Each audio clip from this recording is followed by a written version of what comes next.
comme de ce qui arrive, il existe un nombre indéterminé de descriptions vraies possibles, dans quel cas est-ce l'homme que je décris au travers d'une expérience qui est à chaque fois singulière? C'est en ce sens que, me semble-t-il, l'anthropologie me paraît aujourd'hui être en question. Jean Bazin est né en 1941 et décédé en 2001. Anthropologue africaniste, il est spécialiste du Mali où, dès les années 1970, il étudie les systèmes politiques ou encore la question de l'État. Son terrain se situe chez les Bambara, dans le royaume de Ségou, en Afrique de l'Ouest. Jean Bazin se situe à la fois dans le double registre de l'anthropologie de la religion et de la politique. Ses questionnements s'inscrivent dans le prolongement de ceux de Ludwig Wittgenstein, l'une des grandes figures du mouvement pragmatiste qui a nourri ses réflexions. Contestant des notions largement employées dans les sciences sociales, telles que l'ethnie ou la culture, Jean Bazin s'inscrit contre toute forme de structuralisme ou de fonctionnalisme et propose une anthropologie de la pratique. Selon lui, tout serait visible dans les pratiques concrètes des individus que l'on observe. Des clous dans la Joconde, publié en 2008, est un recueil de 17 textes écrits entre 1979 et 2001. Une des principales parties de ce recueil est axée sur la question du fétiche, et plus généralement, sur les statuts des objets et des choses, et le rapport de celles-ci avec le monde humain, dans toutes les sociétés. Qu'est-ce qu'un fétiche? Le fétichisme est décrit comme étant une religion, présente en Afrique de l'Ouest, dans laquelle on adore les objets. Le terme provient étymologiquement de feitiço. Ce nom fut attribué par les marchands portugais aux objets de culte des populations d'Afrique au cours du XVe siècle. Les premiers missionnaires et colons percevaient ce culte comme étant une forme d'idolâtrie primitive. Jean Bazin s'est particulièrement intéressé au boli, fétiche du Mali. Dans le texte « Retour aux choses-dieu », Bazin décrit un sacrifice auquel il a assisté, le 25 avril 1969, dans le village de Djeké, dans le sud-ouest de Ségou, au Mali. Au cours de ce rite observé, des objets étranges sont aspergés de sang d'animaux. On a apporté un sac qui est assez crasseux et dont on sort des sortes de choses oblongues, recouvertes d'une croûte toute craquelée de sang séché. C'est ce qu'on appelle en bambara des bolis. Il les décrit comme étant des choses brunâtres et gluantes, placées dans un fond de vieille poterie cassée. Il ajoute « Je n'ose guère m'approcher trop du mystère, leur allure énigmatique en fait déjà des choses divines. » C'est à partir de la description de cette situation précise que Bazin se pose la question de la nature du fétiche. Les bolis sont constitués par l'agglomération de différents éléments entre eux. Il s'agit d'une création dont la composition reste secrète, constituée des matériaux les plus divers. On peut y trouver du crin de cheval, du sang humain ou encore des végétaux. Il existe de multiples sortes de bolis. Par exemple, certains appartiennent à une famille ou à un lignage. Mais le boli ne peut être montré aux yeux de tous. La seule personne autorisée à le manipuler est le Nganga, chef spirituel malien, qui est son opérateur pour un temps déterminé. Ce sont les Nganga qui arrosent de sang animal les bolis, lors de cérémonies rituelles pour entretenir leur action divine. Le sang permet d'injecter du nyama, c'est-à-dire de la puissance dans les bolis.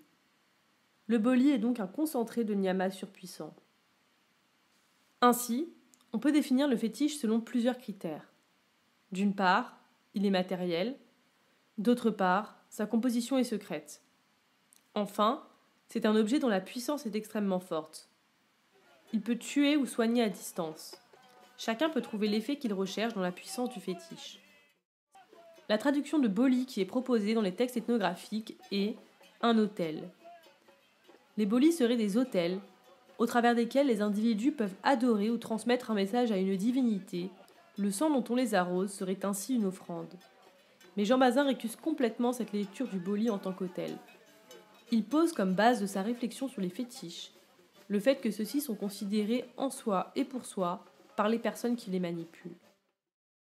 Les hommes peuvent-ils prendre les choses pour des dieux? Bazin critique ce qui renverrait selon lui à un certain ethnocentrisme.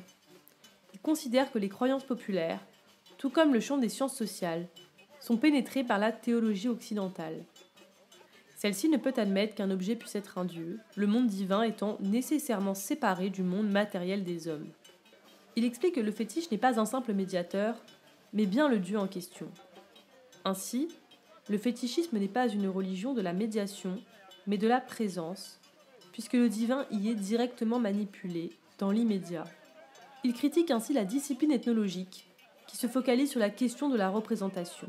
Pour Jean Bazin, au contraire, étant des dieux, ils ne renvoient qu'à eux-mêmes. Comment les choses peuvent-elles avoir des effets ?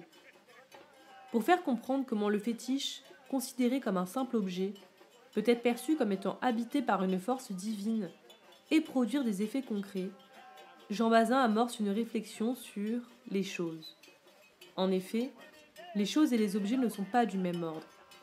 Un objet est, par définition, substituable à un autre, tandis qu'une chose, elle, est unique et donc irremplaçable. Il suffit qu'on offre un bracelet pour une naissance, pour que le statut de celui-ci passe de celui d'objet, reproductible à l'infini et doté d'une simple valeur marchande, à celui de chose. Une chose est irremplaçable et dotée d'une valeur incommensurable pour celui qui la possède. La définition la plus courante de fétiche est un objet auquel on attribue un pouvoir magique et bénéfique. Or, un des points centraux de la réflexion de Jean Bazin est de contester cette appellation d'objet pour les fétiches. C'est ainsi qu'il crée le mot de chose-dieu pour désigner le voli. Elles sont dotées d'une individualité ainsi que d'une personnalité, puisqu'elles ont une composition unique. Surtout, elles ont un effet sur ceux qui les manipulent. Les choses, comme les choses-dieu, ont une histoire ainsi qu'une identité. Une chose a une histoire à partir du moment même de sa naissance.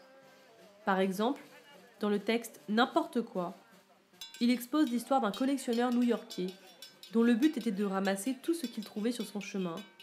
Ainsi, Jean Bazin montre comment un objet, par exemple une canette jetée à la poubelle, commence sa vie de chose dès l'instant où elle est découverte par ce collectionneur, qui la considère désormais comme unique. Ce que l'on peut comprendre, c'est que ce sont les hommes qui assignent le statut d'objet ou de chose. C'est le rapport administré au fétiche par ceux qui l'utilisent, qui en fait une chose divine, aux effets multiples. Les objets changent de statut selon le rapport que les usagers entretiennent avec eux. Dans le texte « Des clous dans la Joconde », Jean Bazin pousse encore la réflexion sur les choses, en questionnant la classification habituelle attribuée aux objets. Bazin introduit dans ce texte la différence entre l'objet d'art et la chose. L'objet se laisse regarder, tandis que la chose suscite des émotions. Il utilise donc l'exemple du tableau de la Joconde pour montrer qu'une chose est unique et insubstituable.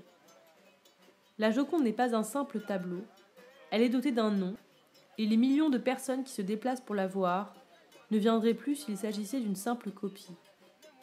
Comme le fétiche, elle suscite des émotions et des passions. L'individualité de la chose, son rapport aux personnes. Jean Bazin pousse sa réflexion encore plus loin. Pour pouvoir comprendre ce qu'est une chose-dieu, il faudrait changer d'ontologie, en abandonnant les oppositions trop catégoriques entre les humains et les choses, et entre la matière et l'esprit. Dans notre conception occidentale, le monde est partagé entre les objets, qui sont traduits à l'aide de concepts, et les personnes, qui ont des noms propres. En premier lieu, on doit supposer que les choses peuvent être considérées comme des êtres, dès lors qu'elles sont pensées en termes d'individuation. En second lieu, la distinction entre matière et esprit n'a plus forcément de sens si on considère le fait que le Boli est un dieu matériel, qu'on peut fabriquer et détruire à sa guise. Le divin se trouve ici dans la matière. Citant Martin Heidegger en disant que les choses se tiennent pour elles-mêmes, Bazin explique que les hommes et les choses cohabitent dans le même espace-temps. Selon lui, les choses authentiques portent la trace des défunts. La Joconde, comme le fétiche, ont été manipulées. Du vivant leur a été incorporé. Il y a une frontière floue entre les personnes et les choses. Les êtres humains existent à la fois en tant que personnes vivantes, mais aussi au travers de leurs ossements.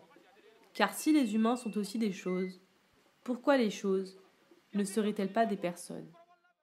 En contrepoint à l'analyse de Jean Bazin, on peut signaler celle de Jean-Paul Colijn, anthropologue africaniste. Il rejoint Bazin quant à sa réflexion autour de la notion de fétiche, mais il n'est pas convaincu par la théorie de la choséité et penche plus pour l'interprétation du fétiche comme contenant d'une âme ou d'un esprit. En conclusion, les travaux de Bazin permettent de repenser l'appréhension anthropologique classique de la religion puisqu'il propose une analyse sortant des catégories et des concepts préétablis, tels que le symbole.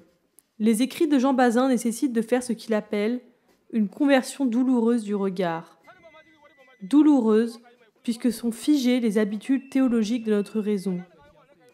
L'important est de se rapporter à ce que l'on voit, sans toujours chercher des interprétations qui participent à modifier le sens donné par les acteurs eux-mêmes à leur propre catégorie. Pourquoi faudrait-il à tout prix expliquer, comme si d'écrire n'était pas une tâche suffisante ?